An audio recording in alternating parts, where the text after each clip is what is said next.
Wow. Okay. Hi, everybody. I want to thank my family for being here today. Yeah, pretty awesome. I was a kid who bounced around a lot as a kid, and so I had lots of different moms. And then eventually at 15, I had a fantastic woman take me in who changed my life.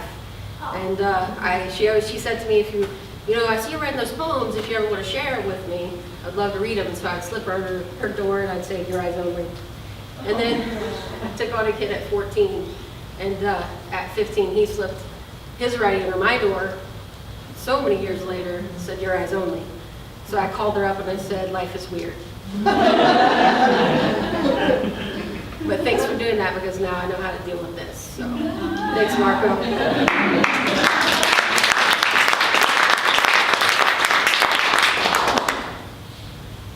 So I have just two pieces, and they're about the women who are kind of the fabric of my being.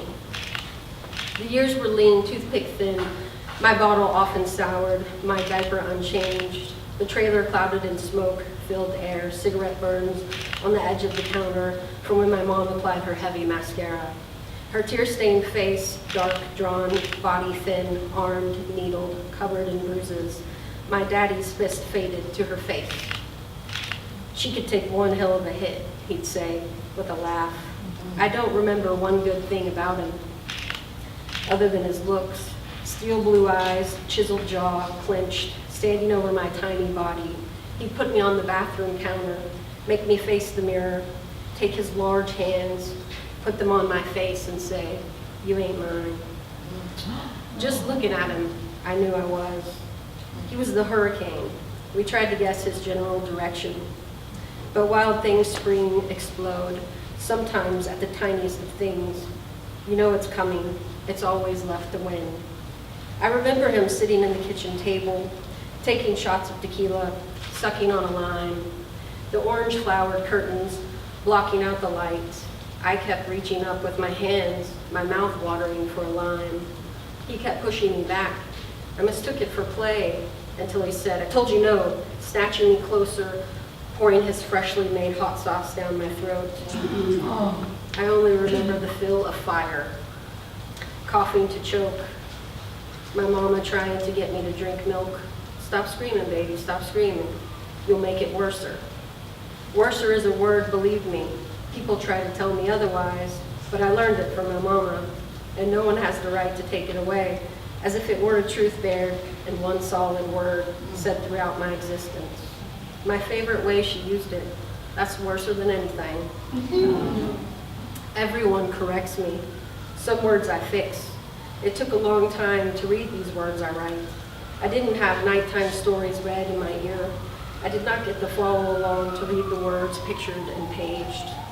I couldn't simply read until some teacher lady realized I only memorized. So she met with me every morning and every afternoon at school for 2 years. And I remember the day she said, child, you got dyslexia. And I said, is it a disease? Or am I retarded? Because my mother had seen me writing my name backwards and was like, I think you might be retarded. But she said, Lord, no, you just see things backwards, differently. I'll help you set it right, she said. And she did, y'all. She really did.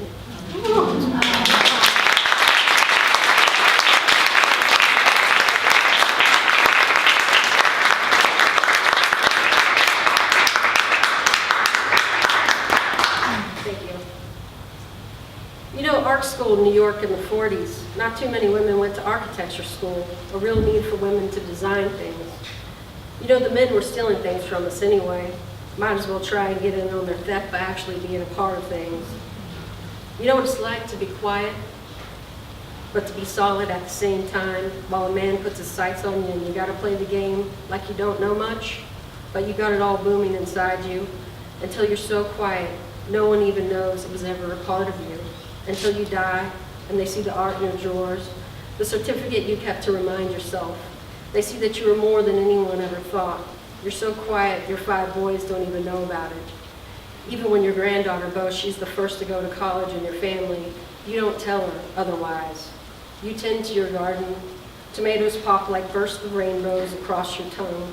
You punish your grandkids by making them draw an apple, a race car, your peach tree just outside, lit by the afternoon sun. None of them have your talent.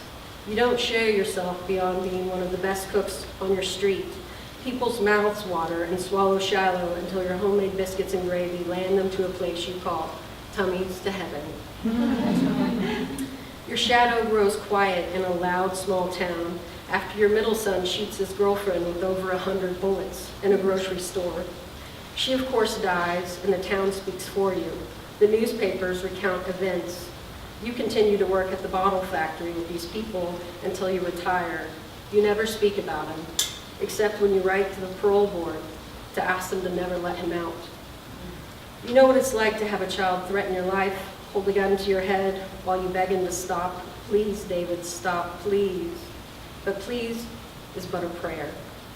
You cry in the fetal position when he lets go of your salt and pepper curls and your body drops like a sack of potatoes and your motions ricochet along the floor. You know him of your blood, red anger, a child you once held, sing, hush now, little baby, hush, and he returns the favor. You sleep now, graved in a small town where a grandchild digs you up, dreaming of your voice, the thin, perfectly spiced hamburgers you once made on white bread, your peach cobbler smelling up the entire trailer, holding to your drawings. Mama, I never learned your quiet. I still sometimes punish myself by drawing apples.